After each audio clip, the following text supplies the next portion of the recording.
Hello everyone, welcome to true I S and P C S. हम लोग G S paper 3 के analysis को start करते हैं।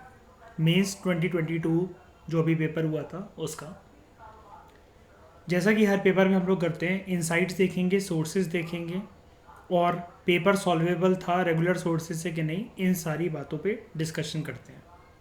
सबसे पहला question, why is public private partnership required in infrastructural developments. Infrastructure की जब डेवलपमेंट हो रही हो तो पब्लिक प्राइवेट पार्टनरशिप की रिक्वायरमेंट हमें क्यों है? Examine the role of PPP model in the redevelopment of railway station in India.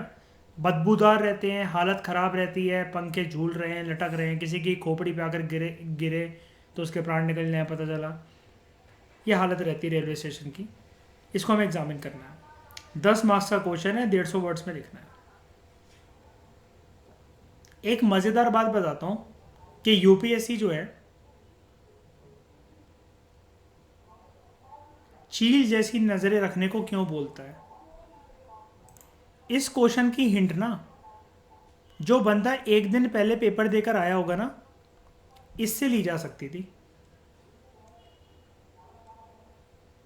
गति शक्ति योजना, जहां पर गवर्नमेंट और प्राइवेट सेक्टर साथ में आए हैं कनेक्टिविटी का गोल स्टैब्लिश करने के लिए, इसको यूज करा जा सकता था अगले ही दिन इसमें, और मार्क्स मिलते बहुत प्यार से, 2 से 4 नंबर।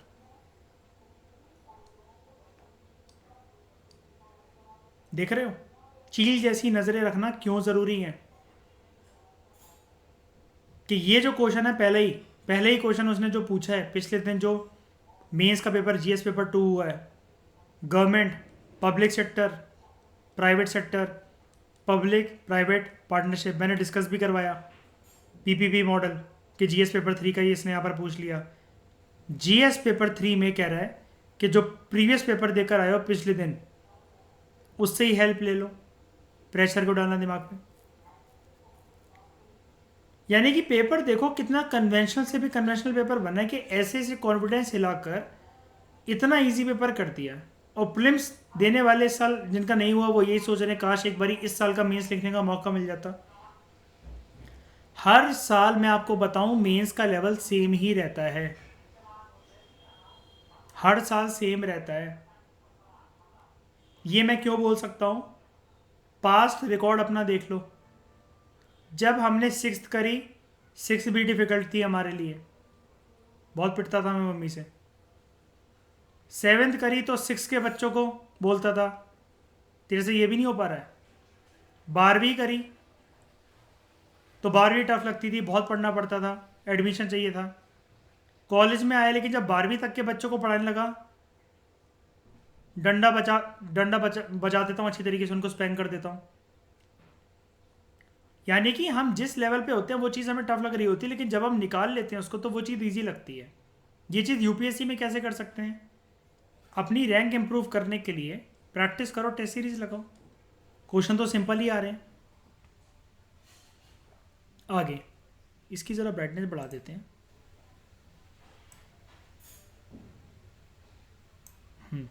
अब ठीक है। Is inclusive growth possible under the market economy?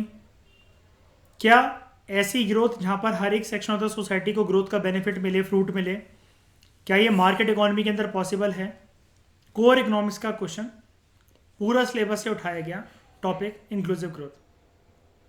State the significance of, second part में पूछ रहा है, financial inclusion in achieving economic growth in India.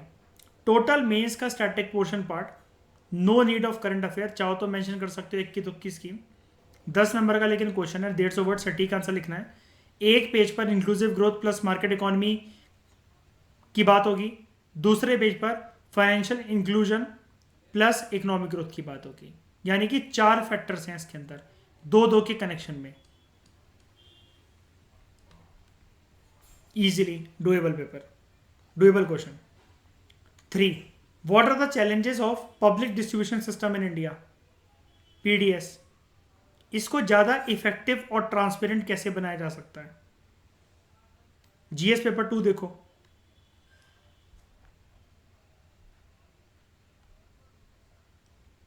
Direct benefit transfer scheme में मैंने पीडीएस सिस्टम बताया आपको, फेयर प्राइस शॉप्स, गरीबों को जो अनाज राशन वगैरह मिलता है।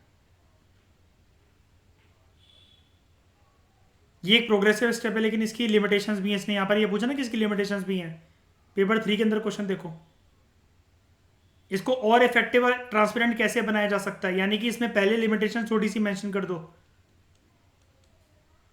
है तो वही रिलेटेड ही कंसेप्ट ना, डायरेक्ट बेनिफिट ट्रांसफर स्कीम जो होगा तो वो पब्लिक डिस्ट्रीब्यूशन सिस्टम में ही तो होगा।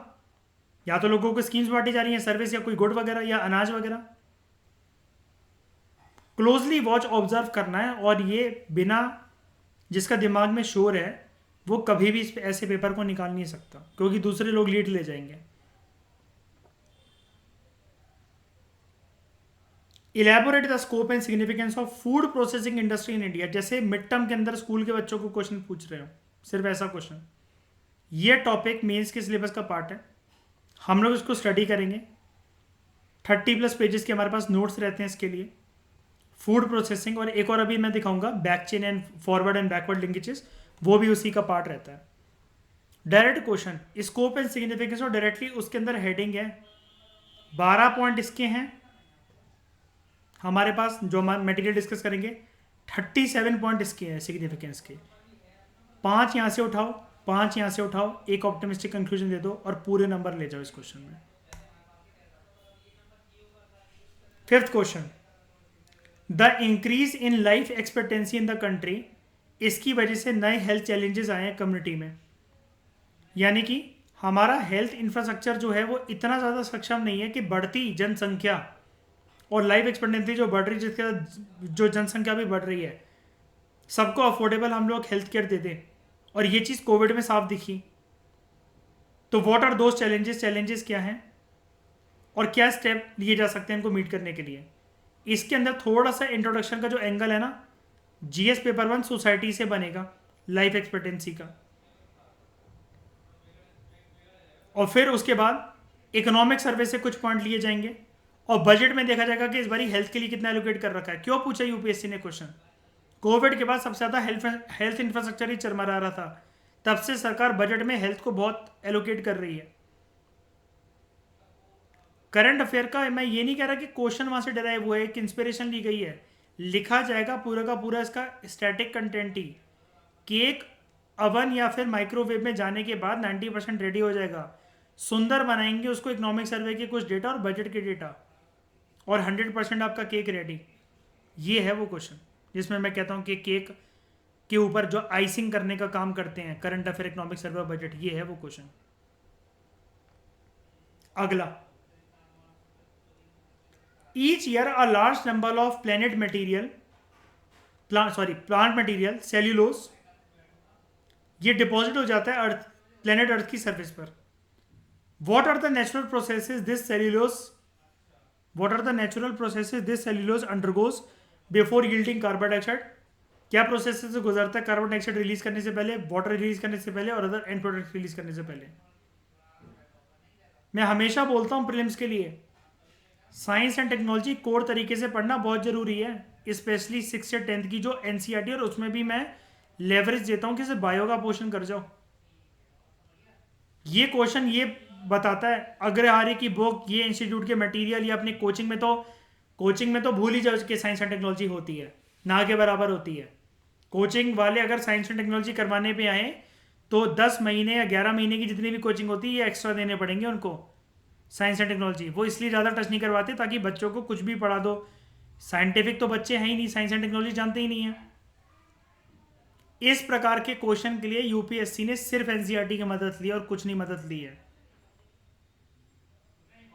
कौन से सेल्यूलोज जो है प्रोसेस से अंडरगोज होता है, मैं ये मानता हूं कि ये क्वेश्चन को 100% सॉल्व नहीं करा जा सकता। इस क्वेश्चन को कोई भी 100% सॉल्व करके नहीं आया होगा, एक्सेप्ट जिसका बायोलॉजी का बैकग्राउंड या कुछ हो, वो भी एकदम से रिकॉल नहीं कर पाया होगा। मैं जानता हूं टाइम ही इतना नहीं था। पार्शली ही एड्रेस करा जा सकता है इस क्वेश्चन को। इस क्वेश्चन में भिड़ने की, लड़ने की और ईगो बिल लाने की जरूरत नहीं है।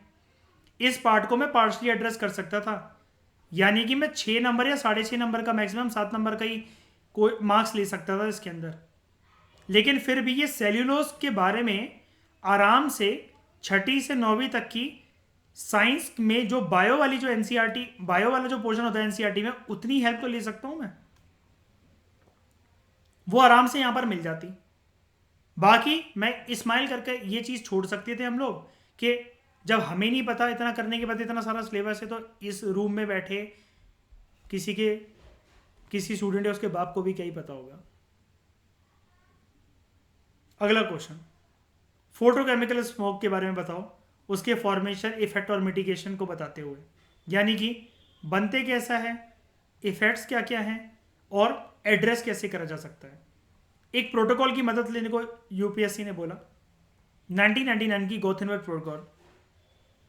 इसलिए मैं शंकर आईएएस से नहीं करवा रहा हूं, ये पीएमएफ आईएएस में हर प्रकार की प्रोटोकॉल हर प्रकार के पॉल्यूटेंट से गिवन है।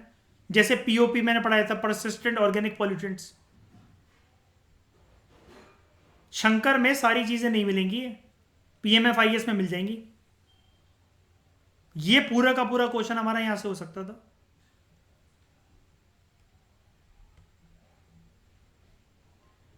कोचिंग तो भूल ही जाओ कि कोचिंग में कभी किसी ने नाम ही सुना उसका, गोथेनबर्ग प्रोटोकॉल का।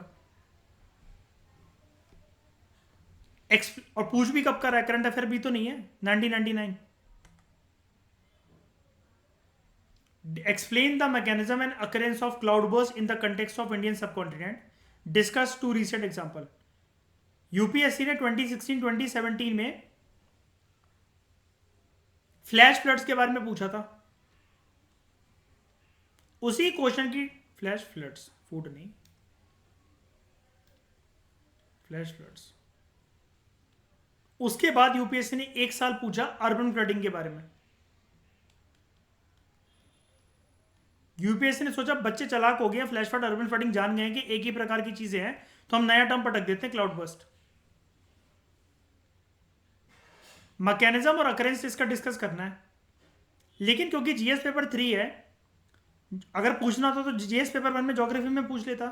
ज्योग्राफी का मैकेनिज्म और अकरेंस तो डिस्कवर मतलब होगा ही होगा। इसलिए मैं अपने स्टूडेंट्स को जीएस पेपर 1 के अंदर, ज्योग्राफी के अंदर, मैं हमेशा कहता हूं तुमसे कि ज्योग्राफी के अंदर हमेशा, इसलिए साथ में ही जब भी मैं उनको इवेंट्स करवाऊंगा तो डिजास्टर मैनेजमेंट साथ में ही करवा देता हूं। अब देखो यहां पर ये जीएस पेपर 1 यानी कि ज्योग्राफी, जिसके पास नॉलेज ना हो वो लिख ही नहीं सकता क्लाउड बर्स्ट की डेफिनेशन वगैरह। लेकिन इस क्वेश्चन में नंबर फिर भी नहीं मिलेंगे, डायग्राम वगैरह पूरे बनाया ना, अच्छे से समझाया ना, फिर भी नंबर नहीं मिलेंगे, 5 नंबर से ज़्यादा नहीं मिलेंगे। वो ये कह रहा है एग्जामिनर आपको, हमने जीएस पेपर 3 के अंदर पूछा बेटा, इसको ये ज्योग्राफी नहीं है, डिजास्टर मैनेजमेंट का क्वेश्चन है ये, तो आपको एनडीएमए की गाइडेंस लिखनी है, नेशनल डिजास्टर मैनेजमेंट अथॉरिटी की।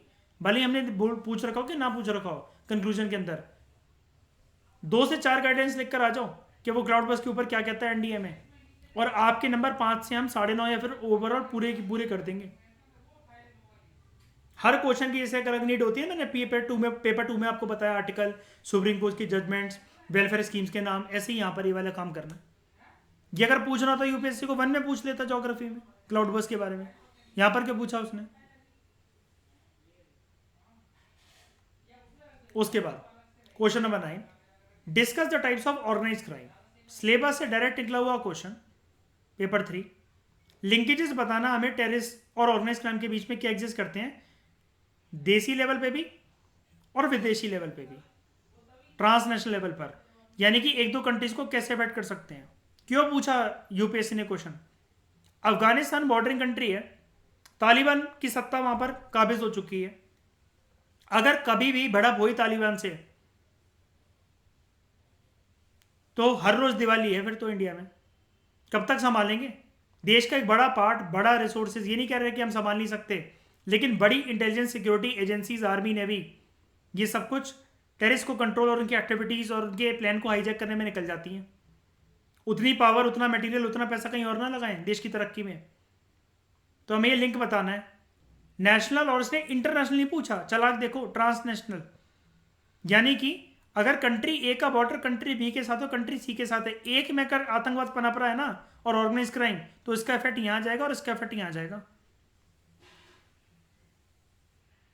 एक एग्जाम्पल लेकर इंडिया का मैप बनाकर ये दिखा सकता था कोई भी कि ये चीज होती है ऐसे।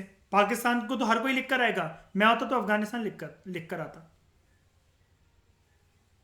जहां ओरिजिनली टेररिस्ट आ गए मैं वहां लिख कर आता। उसके बाद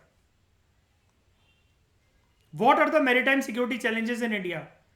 2013 से ये वाला क्वेश्चन पेंडिंग है यूपीएससी में।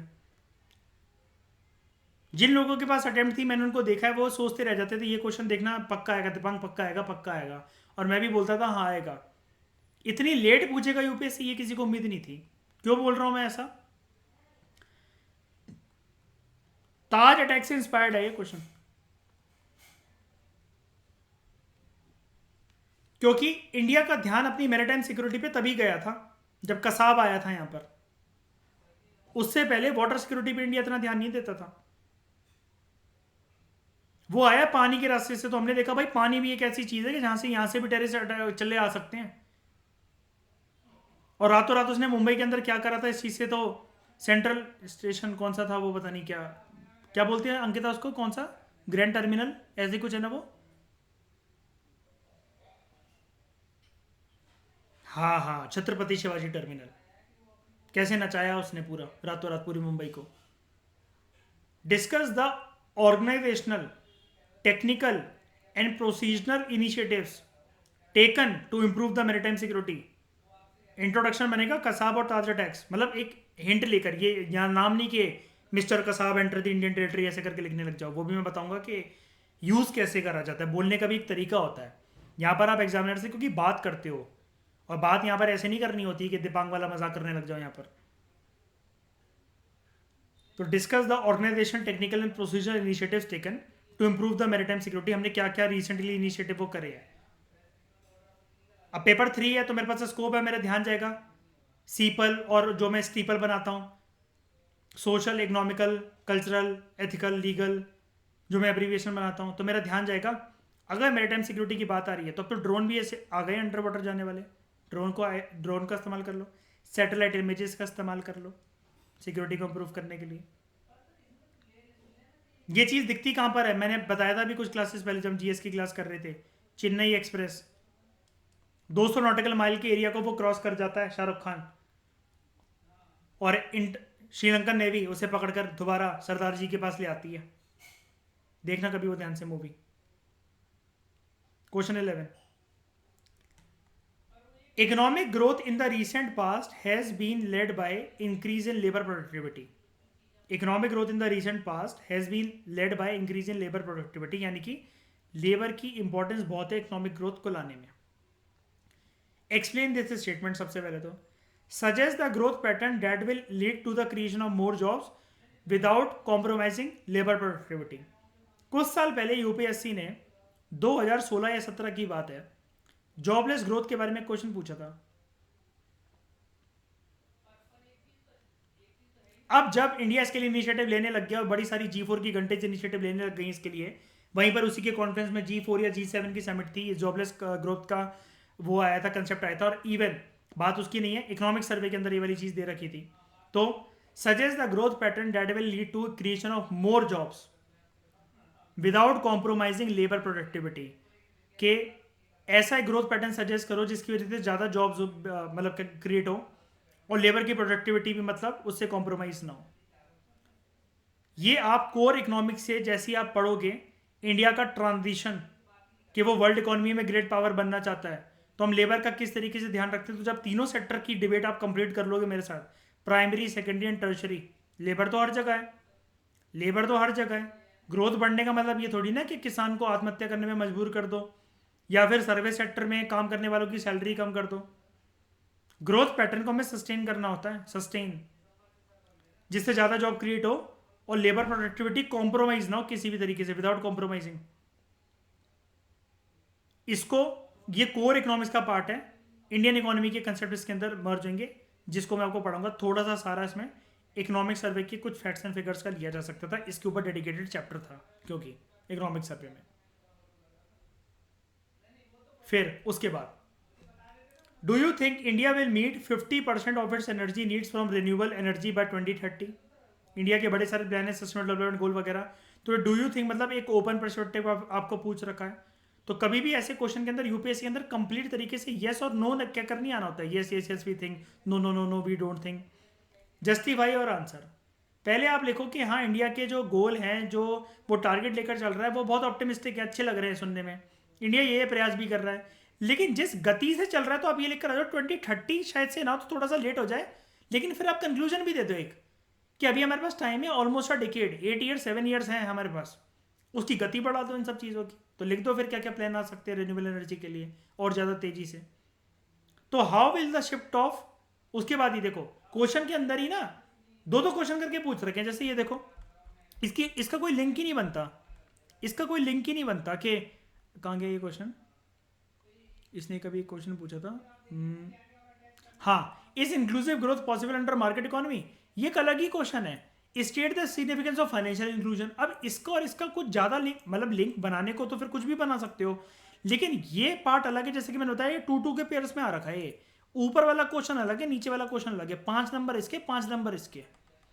ऐसे ही यहां पर देखो, इसका मतलब एक ही क्वेश्चन के अंदर दो क्वेश्चन अलग टोन के पटक रखे हैं। एक तो बोल रहे रिन्यूएबल एनर्जी 20-30-50% ये बात कर गया, अब एकदम से कहता है how will the shift of subsidies from fossil fuels to renewables, ये हमें ऊपर वाले ऑब्जेक्टिव को अचीव करने में हेल्प करेगा। तो देखो कनेक्शन कर दिया, लेकिन कुछ और ही पूछ रहा है, कनेक्शन करके खुद दे रहा है कि ऊपर वाले ऑब्जेक्टिव को कैसे हेल्प करेगा, लेकिन वो बाद में बोला इसने। पहले कह रहा है, अगर हम how will the shift of subsidies from fossil fuel to renewables, renewable energy के अंदर अगर सब्सिडी मिलने लग जाए अभी फॉसिल फ्यूल में जैसे अगर मिलती है, तो ये ऊपर वाला ऑब्जेक्टिव कि रिन्यूएबल एनर्जी हम लोग अटेन कर सकते हैं 50% 2030 तक, इस गोल को कैसे अटेन करेगा। इस क्वेश्चन को अटेंड करने के लिए टाइम पर, ये क्वेश्चन पहली बात है टाइमली कंप्लीशन बहुत कम लोगों का हुआ होगा, इसके लिए नोट मेकिंग की आवश्यकता है इस क्वेश्चन में, कोर नोट मेकिंग। जिसके पास इस क्वेश्चन के रेडीमेड नोट्स नहीं थे ना, वो इंट्रोडक्शन ही लिखता रह गया होगा बस इसका।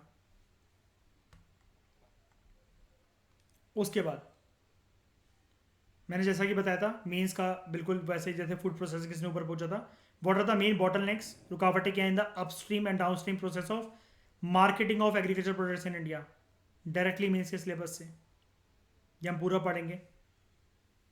ई कॉमर्स या वैसा भी नॉर्मल मार्केटिंग स्ट्रेटजीज, उसमें हम पढ़ेंगे। ये पहली बात तो ये कि ये डिफाइन करना था अपस्ट्रीम एंड डाउनस्ट्रीम क्या होता है, ये सिर्फ और सिर्फ मेंस के मटेरियल से ही हो सकता है, विदाउट इसके कुछ भी लिखते रहो एग्रीकल्चर प्रोडक्ट के बारे में कुछ नहीं हो सकता। इसमें आएगा वो वाला concept अश्वरीत, GI tag.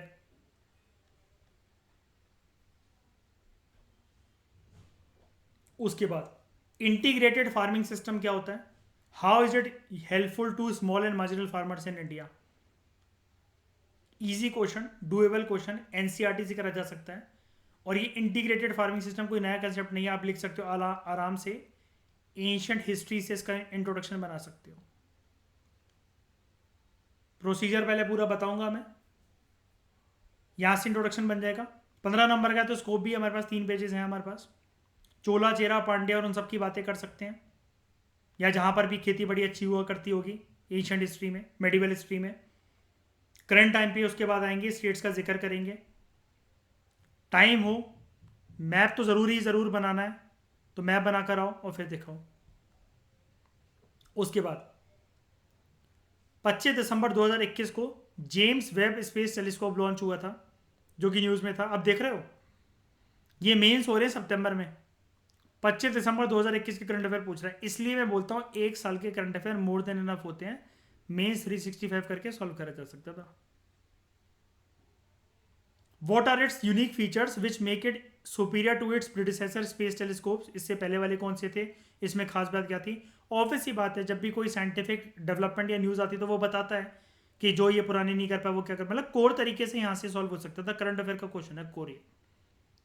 What are the key goals of this mission, what potential benefits does it hold for the human, सारा चीज़ें, मतलब एक करंट अफेयर के किसी भी आर्टिकल में हर एक इंस्टीट्यूट में ये वाली चीज़ मिल जाएगी। बस बात क्या है इसके अंदर 3 से 4 पार्ट पूछे हुए हैं, जो कि आपको 250 वर्ड्स में एड्रेस करने थे। 15 नंबर के क्वेश्चन में शीट दे रखी है 3, और 3 से 4 पार्ट्स एड्रेस करने थे। कि सबसे पहले तो उसका इंट्रोडक्शन, इसके यूनिक फीचर्स क्या हैं, पुराने वालों से कैसे अलग है, गोल्स क्या हैं, और पोटेंशियल बेनिफिट क्या है। 5 चीज़ें एड्रेस करनी है इसके अंदर। 3 पेजेस हैं, 250 वर्ड्स हैं, 15 नंबर है। यानी कि जिसके पास इसके प्रिसाइज नोट मेकिंग नहीं होगा, इसमें पर्सन के पास कंटेंट बहुत होगा, लेकिन इस क्वेश्चन को इंसान पूरा नहीं कर पाएगा। ये वो वाला क्वेश्चन था। एक्साइटेड पर्सन बहुत हो गया, लेकिन जब उसने पार्ट एड्रेस करने पे आया तो पता चला शीट ही खत्म हो गई। उसके बाद कोविड-19, what is the basic principle behind vaccine development? Vaccine कैसे बनती है? बीइंग अ एडमिनिस्ट्रेटर, सारे आईएएस ऑफिसर जब भी डोज पहला लगा, दूसरा लगा, बूस्टर डोज लग रहे थे, ये क्वेश्चन फिर से यूपीएससी क्यों पूछ रहा है? कोविड-19 के बारे में पूछ चुका है मैं इसमें प्रीवियसली पिछले साल। बीइंग अ एडमिनिस्ट्रेटर, इंसान को ये पता होना चाहिए, बड़े सारे जो करेक्टर हैं जब वो अपने डिस्ट्रिक्ट में जैसे देखते हैं किसी किसी को दिक्कत होती है कि उनके हाथ में दर्द होता है, उनको लूज मोशन लग जाते हैं, बड़े दिन तक सर दर्द होता रहता है, कमर में दर्द होता रहता है, मेंस्ट्रुअल साइकिल गड़बड़ आ जाती है, किसी किसी लड़कियों की ये कंप्लेंट आई है। करेक्टर वगैरह कुछ अगर पूछते हैं पहले जाकर कि वैक्सीन वगैरह कैसे बन रही है, क्या बन रही है, थोड़ा बहुत प्रोसीजर तो हमें बताओ। तो बेसिक प्रिंसिपल क्या है वैक्सीन डेवलपमेंट के पीछे, ये हमें पता होना चाहिए था being an administrator.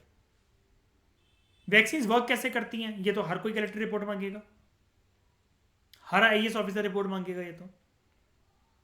What approaches were adopted by Indian vaccine manufacturers to produce COVID-19 vaccine?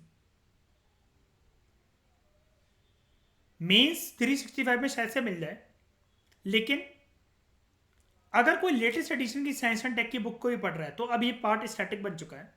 लेकिन इसके लिए एक बात मैं बता दूं, ये क्वेश्चन ऑल या नन प्रिंसिपल का क्वेश्चन था।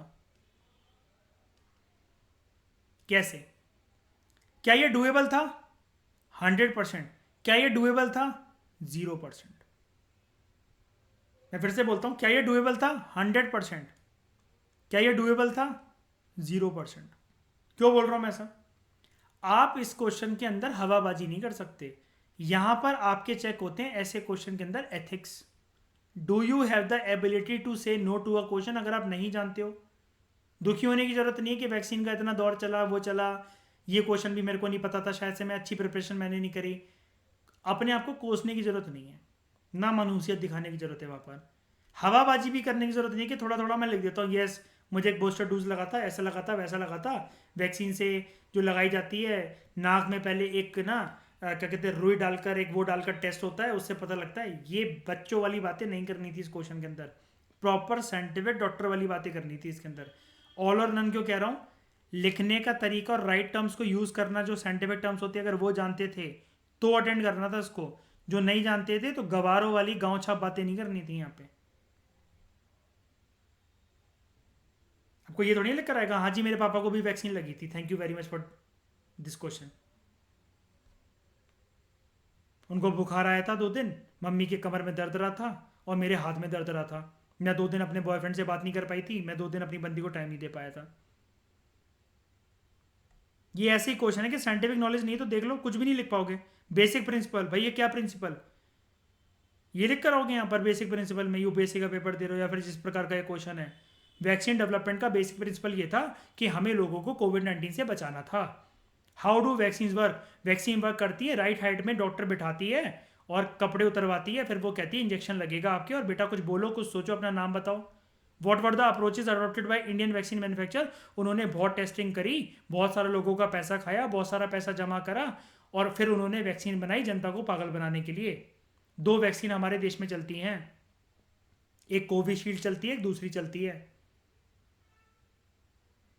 और बाहर आके कह रहे हैं भाई क्या पेपर हुआ है मेरा, वैक्सीन वाला क्वेश्चन तो 3 पेज में लिख दिया मैंने।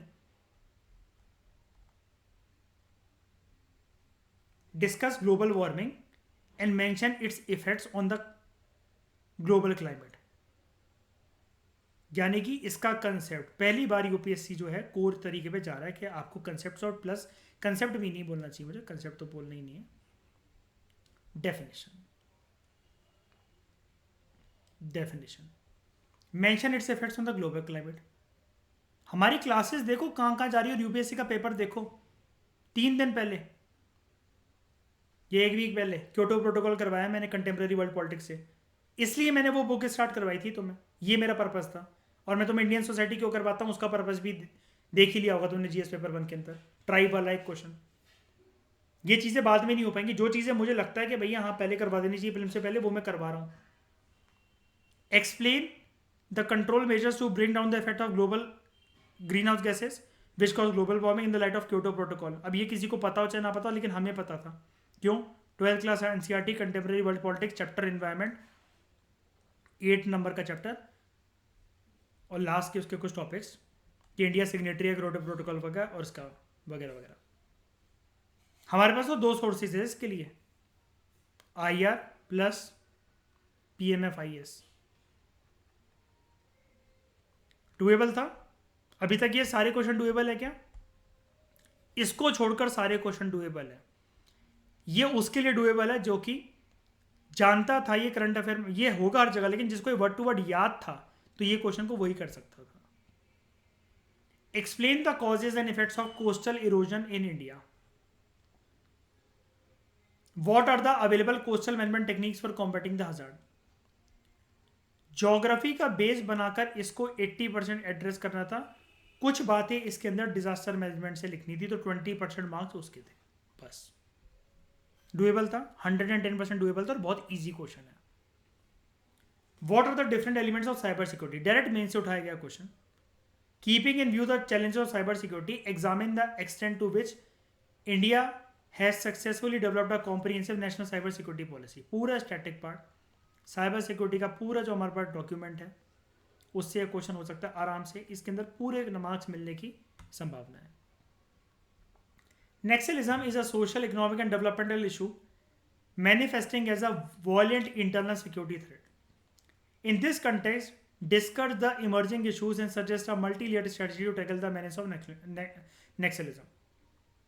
इंट्रोडक्शन सबसे पहले इसका बनेगा। पोस्ट इंडिपेंडेंस जो हम कर रहे हैं, साइमल्टेनियस जो हमने स्टार्ट करा है, उसके अंदर वेस्ट बंगाल के अंदर नक्सलवादी जो गांव था वहां से पूरा इंट्रोडक्शन बनेगा। चारू मजूमदार जिसने हथियार उठाए थे सरकार के खिलाफ, के व्यवस्था जैसी चल रही होती है डेमोक्रेसी को, इसको ये बेकार है, इसको गिराकर अपना कुछ करो, ये इंट्रोडक्शन बनेगा। यानी कि यहाँ पर पूरा का पूरा सिक्योरिटी का जो हमारा कंसेप्ट है, जो टॉपिक है, सॉरी कंसेप्ट कह रहा हूँ, ये पूरा जो हमारे पास मटेरियल है उससे प्लस पोस्ट इंडिपेंडेंस जो 12th क्लास की एनसीईआरटी है, इसको और इसको कंबाइन कर इस क्वेश्चन में पूरे मार्क्स लिए जा सकते थे। कोई दिक्कत ही नहीं है, हमारे पास भर भर के इसके पास कंटेंट है और 3 पेज लिखने जितना कंटेंट भी है। खत्म हो गया क्या? इतने क्वेश्चन थे।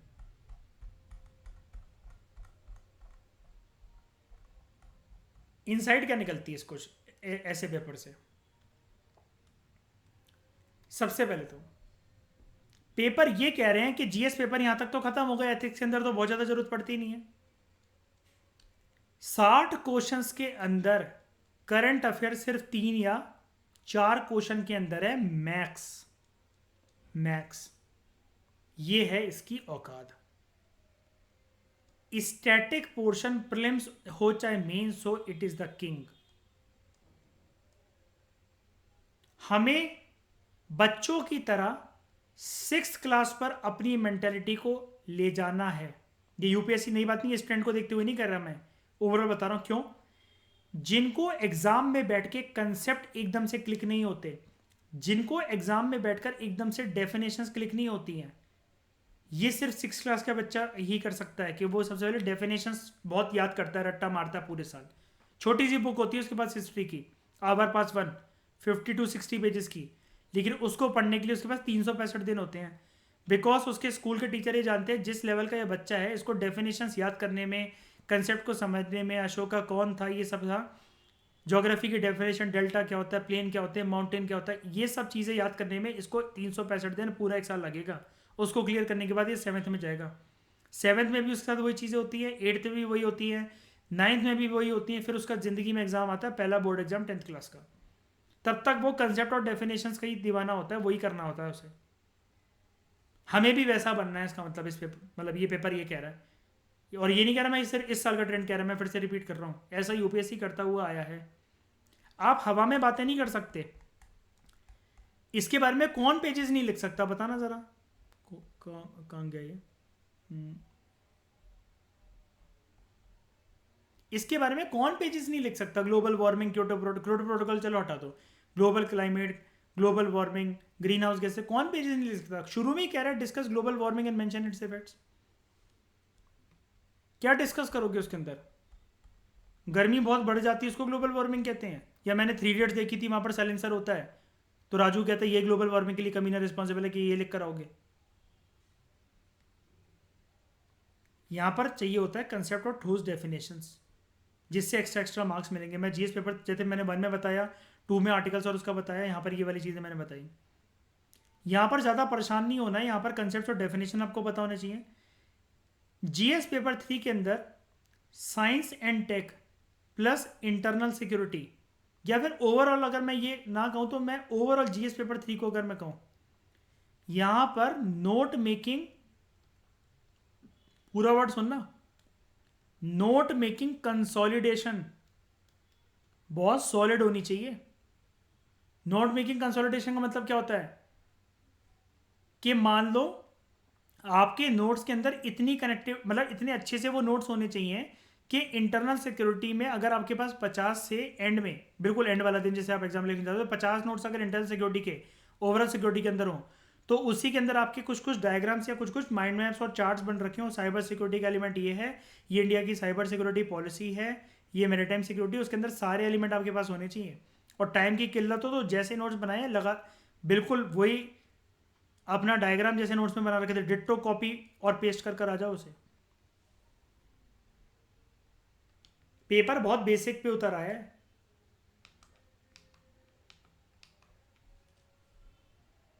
इसको पेपर बहुत बेसिक लेवल पे उतर आया है। तो इनसाइट्स क्या है? स्टैटिक किंग है, नोट मेकिंग कंसोलिडेशन बहुत अच्छे से करनी चाहिए, करंट अफेयर के पीछे दीवानगी बिल्कुल मत रखो,